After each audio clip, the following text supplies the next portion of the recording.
पहले इस कॉलेज का कैंपस टूर देख लेते हैं, उसके बाद इस कॉलेज का रिव्यू करते हैं पूरा डिटेलिंग में।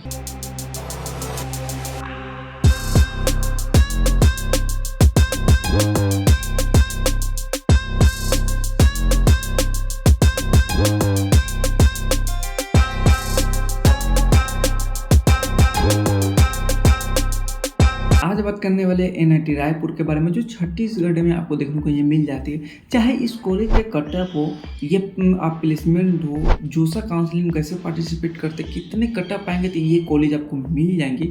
होम स्टेट अदर स्टेट कोई बच्चों को पता ही नहीं होती है, इसकी वजह से गड़बड़ हो जाती है, ठीक है ना। तो ये सारी चीज़ें हम इस वीडियो में कवर करने वाले हैं। तो अभी तक आपने चैनल को नहीं किया सब्सक्राइब तक कर लेना, क्योंकि इसी टाइप के वीडियो आते रहते हैं। चलो फिर इस वीडियो के स्टार्ट करते हैं। तो हम लोग बात कर लेते हैं, ओवरव्यू थोड़ा जान लेते हैं एनआईटी के बारे में, रायपुर के बारे में, ठीक है ना। 1956 के ये जन्मदाता हुई हैं, इनकी जन्म हुई है कह सकते हो, ठीक है ना। ये बना हुआ है, ठीक है ना।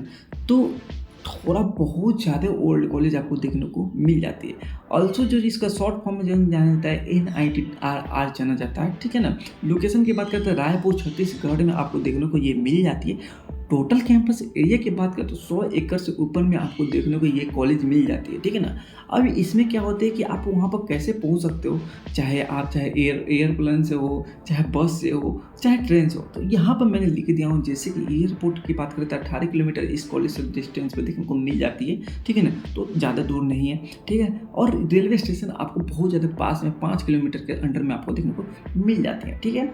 रैंकिंग की यहाँ पर बात करो, देखो रैंकिंग उतना मैटर नहीं करता, पर आप उनको जान लेते हैं, ठीक है ना इसको। तो यहाँ पर देखो NRF रैंकिंग अगर बात करें तो 101 आप लेके 150 के बीच में आपको देखने को मिली हुई थी ये 2024 में। देखो ये 24 का थोड़ा सा डाटा, ये हर साल थोड़ा टाइम लगा रहता है लाने में NRF रैंकिंग में, ठीक है ना। तो ये देख सकते हो। इंजीनियरिंग की अगर बात करें रैंकिंग की तो 71 पर ऑल ओवर इंडिया की आपको रैंकिंग मिल जाती है। 4000 से ऊपर यहाँ पर इंजीनियरिंग आपको देखने को मिल जाती है, कॉलेजेज यूनिवर्सिटी उसके अंडर में ही 71 पे ये लाई करता है, ठीक है। बात कर लेते हैं एलिजिबिलिटी क्राइटेरिया के। तो एलिजिबिलिटी बहुत किसी को नॉलेज नहीं होती है, पर मैं बता देता हूँ यार तुम्हारे नॉलेज के लिए।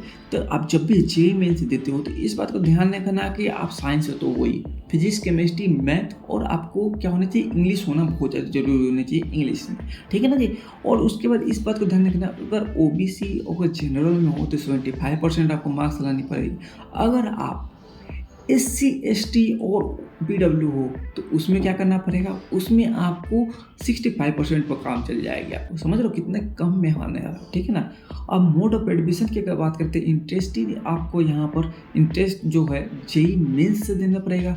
अगर मान लो अगर 12 के बाद आप JEE मेंस नहीं निकाल पाए या किसी कारणवश, तो आप क्या कर सकते हो, उसका भी ऑप्शन है भाई, ग्रेजुएशन कहीं और इंजीनियरिंग करो, और उसके बाद इंजीनियरिंग करने के बाद आप गेट की एग्ज़ाम दो, और गेट की एग्ज़ाम देने के बाद आप क्वालिफाई करो, और उसके बाद NIT IIT कोई चीज़ में ले लो, उसके बाद आपकी लाइफ सफल हो जाएगी, ठीक है ना जी।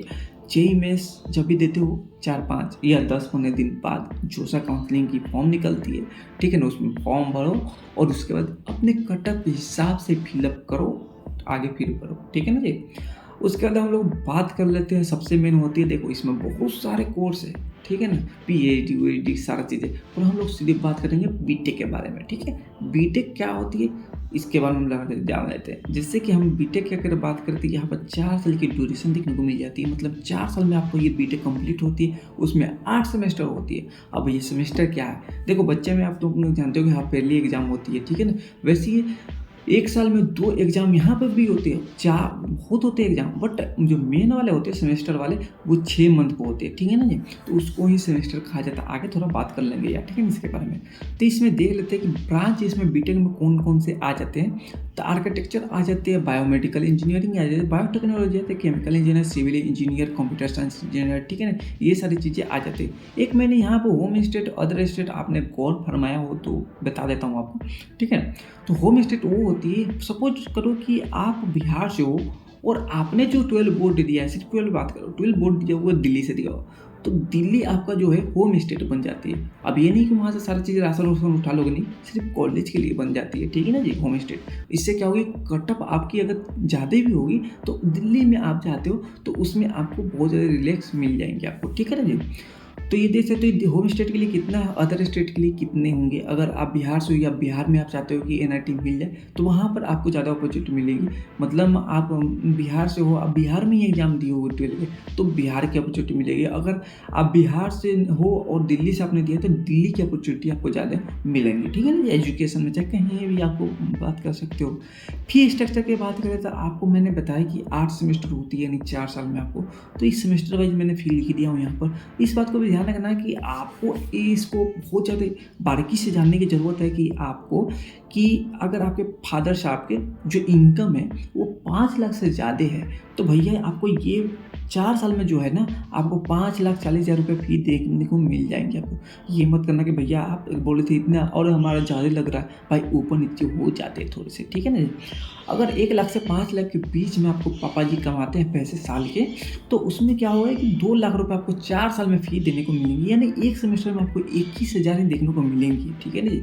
अगर ST SC हो भैया तो आपको जो है 40,000 रुपये में पूरे आपको 4 साल के कंप्लीट हो जाएगा। बट आपको इस बात को ध्यान रखना पड़ेगा कि आपको स्कॉलरशिप लगाना आना चाहिए, ठीक है ना जी। अब गए सीधे जाके वहाँ पर एडमिशन ले लिए, ठीक है ना, मतलब काउंसलिंग बैठ कर ले लिए, तो आपको ये नॉर्मल फी चलेगी। वहीं पर आप स्कॉलरशिप के अप्लाई करते हो, वो सारी चीज़ें आपको फॉर्म मिल जाती है, तो उसमें क्या होगी आपको रिलैक्स मिल जाएगी, या तो इस कैटेगरी में चल जाओगे या तो इस कैटेगरी में चल जाओगे, ठीक है ना। तो यहाँ पर देख सकते हो एनुअल फ़ी कितनी लगती है, 70 यहाँ पे एनुअल फ़ी जो लिखा हुआ है एक टाइम के जो 7,000 लगते हैं। फर्स्ट सेमेस्टर में आपको थोड़ा ज़्यादा देखने को मिलेगा, उसके बाद से कम देखने को मिल जाएंगे, ठीक है जी। यहाँ पर हॉस्टल फ़ी भी अगर देखा जाए तो 2 लाख के लगभग का, तो 1.5 लाख में आपको पूरा हो जाएंगे। ये ऊपर नीचे होता रहता है डाटा, इस बात को ध्यान रखना है। इस बात फिर कमेंट मत करना भैया आपने गलत बता दिया और 5,000 रुपये थोड़ी ज़्यादा बढ़ गया। अरे जब बना रहा हूँ तो थोड़ी सी वीडियो समझ लिया करो यार, 5,000 रुपये ऊपर चल जाते हैं, कभी कभी 2,000-3,000 रुपये बढ़ जाते हैं, ठीक है ना। तो उसका टेंशन मत लेना।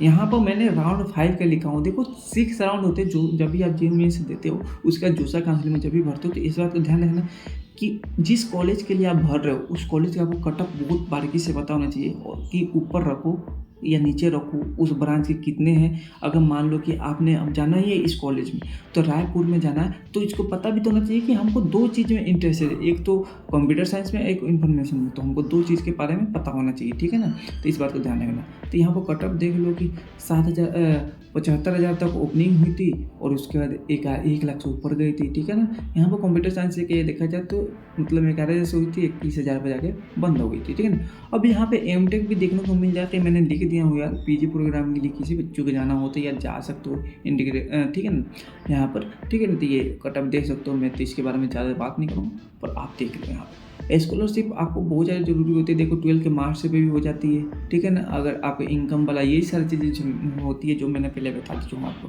ठीक है। उसके बाद आती है प्लेसमेंट, सबसे मेन यही होती है इंडिया की, ठीक है ना। यहाँ पर तो मीडियम सैलरी का देखा जाती है, हमें पैकेज जो हो यहाँ पर मीडियम सैलरी का 7 लाख रुपए बायोमेडिकल के देखने को मिली थी। कंप्यूटर साइंस की बात है तो 14 लाख रुपए पर एनम की देखने को मिली हुई थी। मैकेनिकल इंजीनियरिंग की बात करें तो आपको 8 लाख, ठीक है ना। ओवरऑल देखा थे 11 लाख के मीडियम में गई हुई थी, तो कसम तो बहुत अच्छी बात है ये, ठीक है ना। एवरेज पैकेज की यहाँ पर बात करूँ तो एवरेज पैकेज में आपको यहाँ पर 8 लाख देखने को मिली थी। कंप्यूटर साइंस की बात करें तो 16 लाख रुपये देखने को मिली थी, ठीक है ना। मैकेनिकल इंजीनियरिंग की बात करें तो 9 लाख रुपये, ठीक है ना। ओवरऑल देखा जाए तो 13 लाख में ये चली गई थी, ठीक है ना।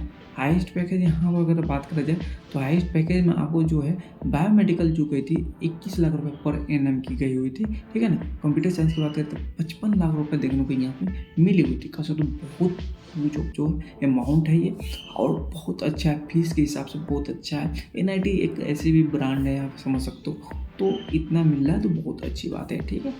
टॉप यहाँ पर कौन कौन से कंपनियां जो कि इतने भर के पैसे दे रहे हैं भाई, कौन सी कंपनी है, चलो देख लेते हैं। जैसे कि आपको देख सकते हो सैमसंग, यहाँ पर सैमसंग भी है, TVS है, ठीक है ना, और अमेजोन है, और कौन सा टाटा है, ठीक है। ये सारी चीज़ें L&T कंस्ट्रक्शन है, एडोबी है, ठीक है ना, विप्रो है, तो ये सारी चीज़ें आपको देख सकते हो। JP मोर्गन है, ठीक है ना। देख सकते हो बहुत बड़े बड़े कंपनियां यहाँ पर आपको देखने को मिल जाती है, और सारी कंपनियां हैं यार, मैंने कम लिखा हुआ हूँ, ठीक है ना। यहाँ पर एक आपको ओवरव्यू देने के लिए, ठीक है ना। तो आप जान सकते हो कि क्या चीज़ है, क्या चीज़ हाईएस्ट है, क्या चीज़, कुछ भी अगर प्रॉब्लम आती है आपको तो इंस्टाग्राम पर विदाउट फॉलो हमको मैसेज डालो, मैं रिप्लाई दे दूँगा। या कमेंट में डाल दो, मैं वहाँ पर भी सॉल्यूशन दे देता हूँ बहुत जल्दी। चलो मिलते हैं नेक्स्ट वीडियो में, बाय, टेक केयर।